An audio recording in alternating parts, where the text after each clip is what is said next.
There's so much hardship, struggle, and intergenerational trauma that kids have to face every single day.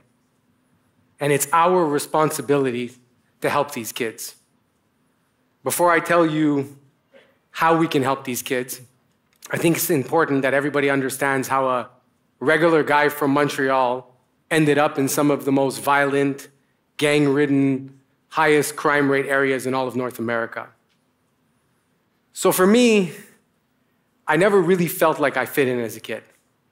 I'm a first-generation Canadian, and I'm mixed race. I have an Ashkenazi Polish Jewish mother and an Afghan Muslim father. So, yeah, I know. And as much as I appreciate that diversity as an adult, growing up is all you want to do is fit in. And one thing that was a question I always used to get when I was younger is, oh, where are you from? I said, oh, I'm from Canada. I was born here. No, but where are you from? And as innocent as that question is, as a young kid that wants to fit in, it doesn't really make me feel great. And so I had this idea in my mind growing up very humbly that if I became a successful businessman, an entrepreneur, I would make a lot of money, and then I would get this group of people that I can fit in with, my clan, my tribe. I would do it through success. And I've been very blessed in my life. I've been successful in business. But something wasn't quite right. The people that I surrounded myself with weren't the people that I really connected with. And I remember once going to my wife, and I pulled her aside and I said, hey, I don't feel fulfilled. I'm not 100% happy, and I can't understand why. I did everything I was supposed to. Built a business, got a house, beautiful family, but I still didn't have that community. And she called me out like she usually does. And she told me, she's like, but Joe, maybe you should get involved with people that need it. Get back involved with the communities you used to be once part of. And at first I took it kind of personal. I was like, what do you mean? I'm like, I donate money, I go to charity events.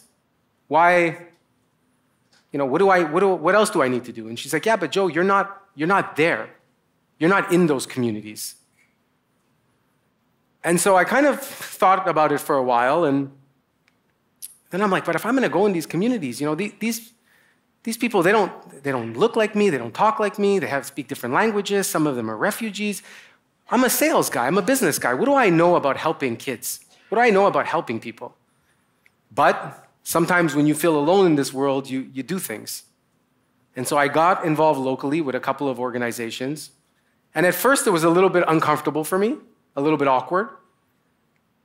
But slowly but surely, I started to see that I was leaving an impact with these families. And for the first time in my life, I felt part of something. I felt part of a group that was bigger than myself. And because of that feeling, I started to work with other organizations and other charities, and I started to feel like I had this purpose in life. And about a year or two after, I'm watching the news, and I see this segment on TV, and it's talking about the rise in violence in urban areas in the United States and amongst kids. And I remember sitting there and being like, I wonder if I can help. I wonder if I can go to these areas and do something. I knew that I wouldn't fit in, just like I thought I wouldn't fit in locally, but I figured it was worth a shot. So I hooked up with the Junior Achievement Center, Big Brother, Big Sisters, Boys and Girls Clubs, YMCAs. I went by myself to some of these areas and I started speaking to these kids. But today, I'm not going to talk to you about what I taught these kids. I'm going to tell you what these kids taught me. A couple months after going into the States, I get a phone call. And it's from a juvenile detention center out in California. They heard through other organizations that there's this guy from Canada that comes and speaks to kids about business and entrepreneurship, and he does it for free. And they didn't have any budget or any money, so I was appealing to them.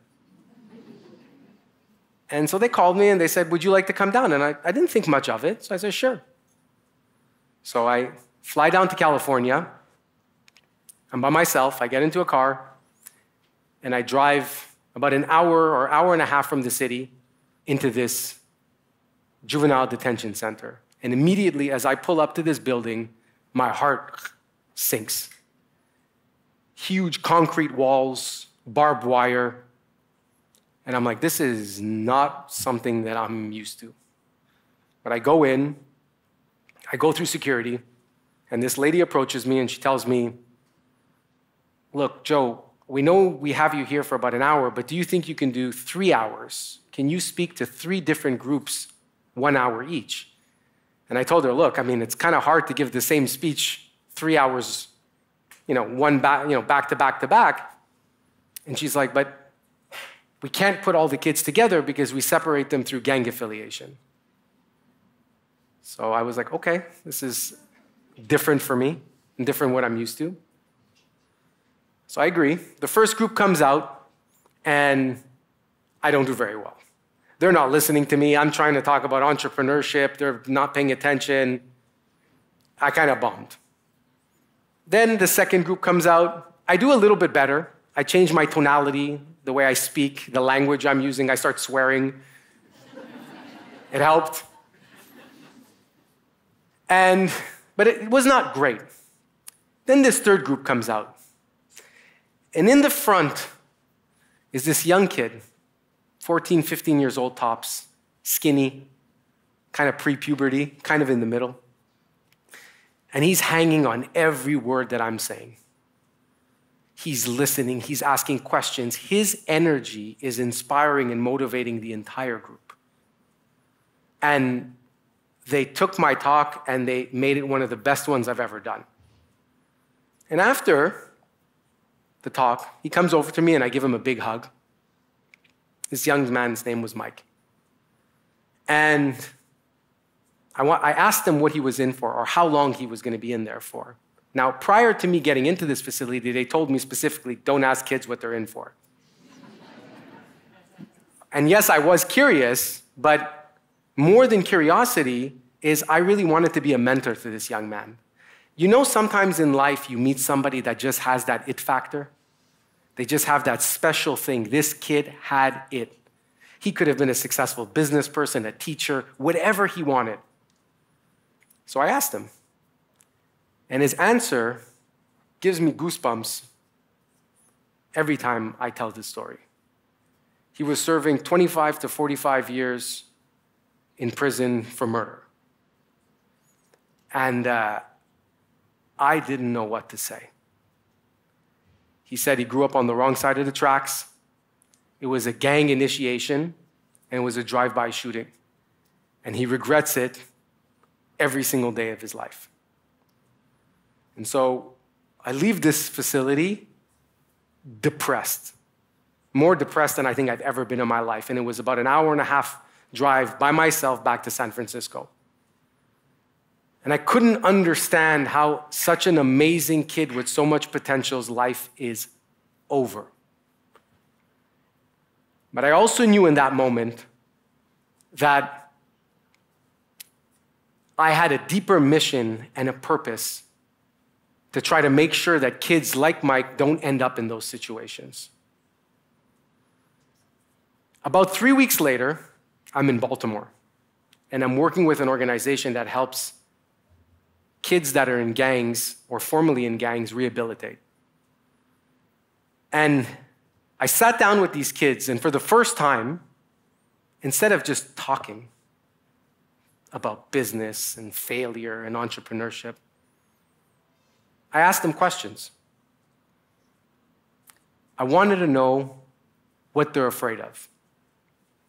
And I thought that they were going to be afraid of, now that they are former gang members, of retaliation, violence, death. They weren't afraid of any of that. They were afraid of not knowing what to do to support their family. They had absolutely no idea what value they can offer in this world. And so I asked them more questions. What did they do in gangs? A lot of them were drug dealers. They needed the money to help their family. And I ended up explaining to them that they actually had incredible entrepreneurship skill set. They just didn't know it. They knew about distribution. They knew about motivating their team. They just channeled it all in the wrong direction. They had no idea what business even meant. They never even realized that this is where they can channel this energy and this skill set. And I realized that what these kids needed is they needed someone to guide them. They had the ability, the skill set, the talent, the charisma. They needed guidance. And so I started working with gang members all over the US. And then after a while, I said, I really want to know how younger kids think that grow up in these impoverished areas. So I ended up hooking up with the Chicago Public School Board, and they sent me to a school in the south side of Chicago, which some of you, if you know that area, is one of the toughest areas in the United States. And they sent me to an elementary school. And I am sitting in an auditorium with a bunch of kids between 5 and 8 years old, and I thought that I can give them a speech about business. And that went really awesome. After about 5 minutes, when I realized nobody was listening to me, I decided to play a little game with the kids. I said, I tell you what, you can ask me any question you want, and then I get to ask all of you questions. And so they thought it was very entertaining that I was from Canada. And so they asked me, do I live in an igloo? Do I play hockey?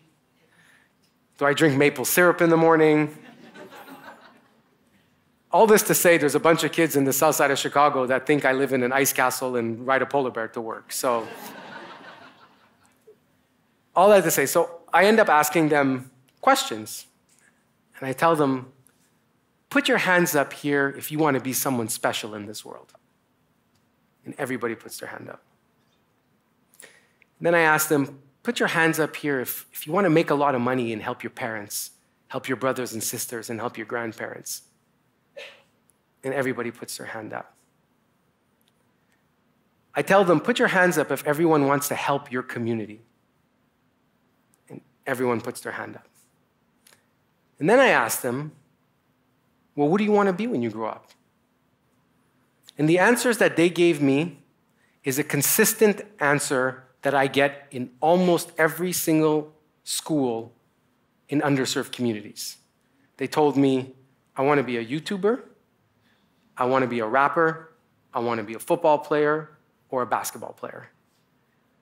And those are great careers, but every adult in this room knows that those are 1 in a million chances to be successful in those fields. Being a teacher, a lawyer, a doctor, a marketer, that is like going to the moon for them. They don't know what it means, but more importantly, they don't know how to get there. They need somebody to show them a path. They need someone to show them a way. And so this comes back to my initial statement. Why is this our responsibility to solve? And I'm going to tell you. It's our responsibility because these kids need us. They need us badly, even if they don't even know it. I've been very blessed in my life. I have 2 amazing kids. I have kids that I've been coaching in sports for years that are like my biological kids. But I also have kids all over the world that are struggling. They're struggling, and I cannot help them by myself. I need you guys to get outside of your comfort zones, the zone that I've lived in my entire life, and get involved in these communities. And I know it seems difficult going into a community that is a different race or ethnicity or nationality than yourself. But that's how you break barriers. That's how we create peace in this world. It is very difficult for me to stand here and talk about Mike and talk about these kids like this. But I have to be brave because these children don't have a voice. These children need us, and they need our support.